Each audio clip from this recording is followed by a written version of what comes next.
Fellas, if you've done ball joints, you hate doing ball joints. I hate doing ball joints. Because of this tool, I don't mind doing ball joints. Sure, it might be a little hard in the pocketbook, but if you're doing more than 3 ball joints a year, hopefully not to your personal vehicle, I'd say it's worth it. Now, it's still about $2,000 brand new, so my hope with this video is to help you decide if it's justifiable or not, and give you an idea on how the whole tool works, what you get, and I'm going to do ball joints on this Dodge truck behind me to show you how easy it is to use. I borrowed this off of my friends from Ford Auto Sales, so thank you again to Bose Calon, Rex Calon, and Dorian Calon for the tool lendage here. It's a little rich for my pocketbook, and I honestly don't do very many ball joints on the Dodge trucks here, but for the one rare time I am doing it, I'm a believer, man. This is some cool stuff here. So without further blabbing, we're going to get into the tool review here and see if I can convince you, or at least help convince your wife. We're going to start off with what you get in the toolkit, and around the perimeter of here is your various cups you'll be using. They're labeled from A to I, so this one right here is B. And there's a chart that tells you which ones you'll use on which position of the tool, so the upper portion, lower portion for removal and install. These cups just fit on the tool with a little O-ring here. Clicks in like that, stays on there pretty good. Going over the tool itself, we've got some grease nipples over here. So as you're using it, it's constantly greasing the threads for this portion as well as the lower portion. I really like that, it's a nice feature. And then for quick removal, when you're putting it on the truck, these pins here have a little ball, kind of like a socket, I guess. And you just pull a pin, put your cups on there, put the tool on, push the pin back in, like so. Good to go. That about covers it. Everything seems really sturdy and well built. There's a good variety of cups. We'll go over the chart and pick it for our demonstration for the ball joints on the Dodge behind us. There's also an instruction manual over here, but nobody even reads those. All you really got to know is that this has a max input of 160 foot-pounds is what it says on the top of the tool here. So when I was first using it, because I was kind of cautious of what I was doing and it was feeling pretty tight, I just put a torque wrench on there and I did it manually. But you're going to see later on when we're doing the upper ball joints that it doesn't really take a whole lot to use this sucker. Moving on to the chart for the application here, we've got, I guess, all your cups up here, and then there's the applications. So we have a 2000 to 2013 Dodge is what we're going to do, and we're going to be removing the upper and lower ball joints. So we look at UP is the upper joint, and P is the removal pusher. So we're going to need the 1.5L, which is this one right here. And then we go to the F here, which is UR, which is the upper joint removal receiver cup. And that'll be F, which if I remember, I think F is this one. Yep, right here. So we're using that. And the pusher, so you'll end up, we'll go over there, we'll look at the knuckle, and you'll be able to kind of see which way the ball joint's going to be pushed out. So we're going to start with the upper ball joint. Okay, we're over at the knuckle on the Dodge Ram 2500 here. This is the upper ball joint, this is the lower ball joint, and the upper ball joint gets pushed up this way.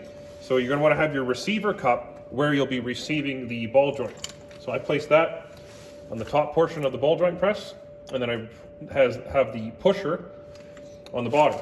Pusher goes on here, put that in like that, take your pin, click the pin in like that, super easy. Then just gonna kind of hand tighten here until we get some pressure on it. And to show you how easy this thing is to use, I'm gonna use a 3/8 ratchet. The top piece here uses a 7/8 socket.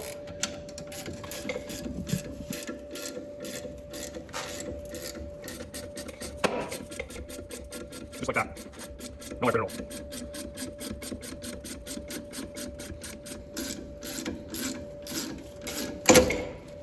It's out. Click the pin out. Like that. Separate it apart. Ball joint comes out. It's that easy. It's that easy. If you've used any other ball joint presses, you know that it gets pretty scary with how much those things torque up. Give me a second here. I'm going to get ready. I'm going to do the lower next.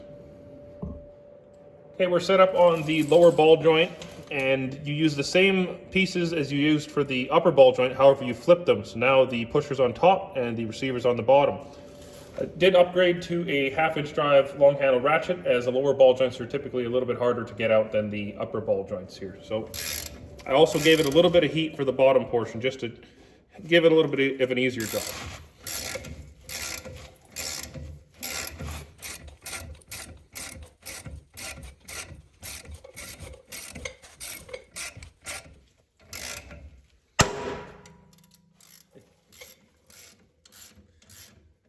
A lot of force in this sucker.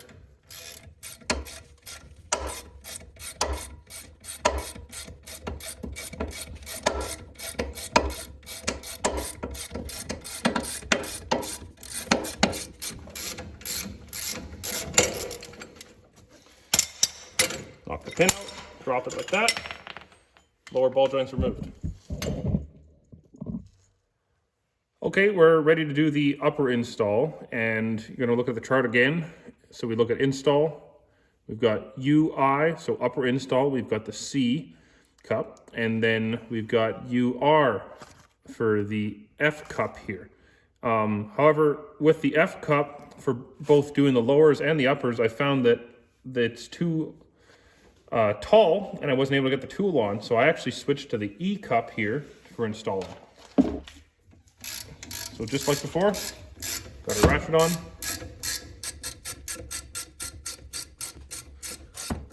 Oh, looks like I'm going a little bit cockeyed.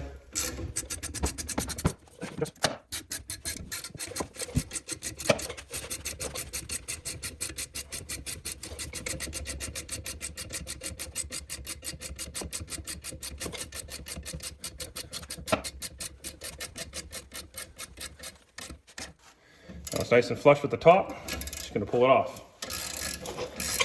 Take a little bit of the tension off. It's loose now. Put the pin. Just like that. We'll move on to the lower next. Okay, we're gonna go do the lower ball joints now for the install. So again, come to the chart, 2013 Dodge install. Got the lower install, and it asks for an E, and then the lower receiver asks for an F. However, something's kind of going on with this, because I did that and it doesn't quite work very well. So I have a C on the lower that fits really nice, and I have a E on the upper that fits really nice. So I guess use your own discretion, see what works best for you. Maybe I have some different kind of ball joints, or I have some different kind of application. But anyways, let's get to installing.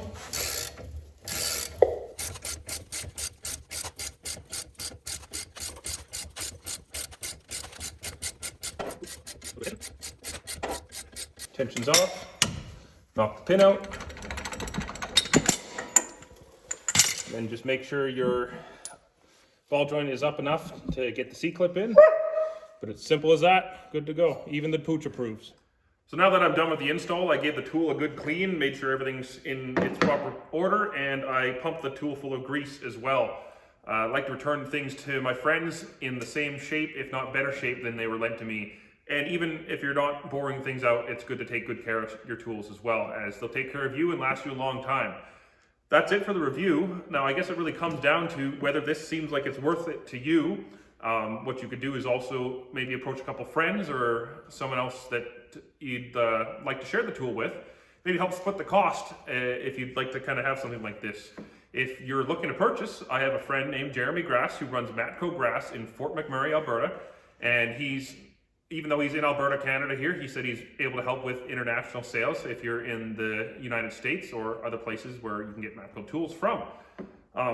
If you like this type of video, please consider subscribing to the channel and leave me a comment if there's something you'd like me to review or questions you have about the tool, or even just general commentary on how I did this. This is my first tool review, and I try to keep it much like the rest of my videos, where it's fast-paced, simple, no nonsense, and straight to the facts.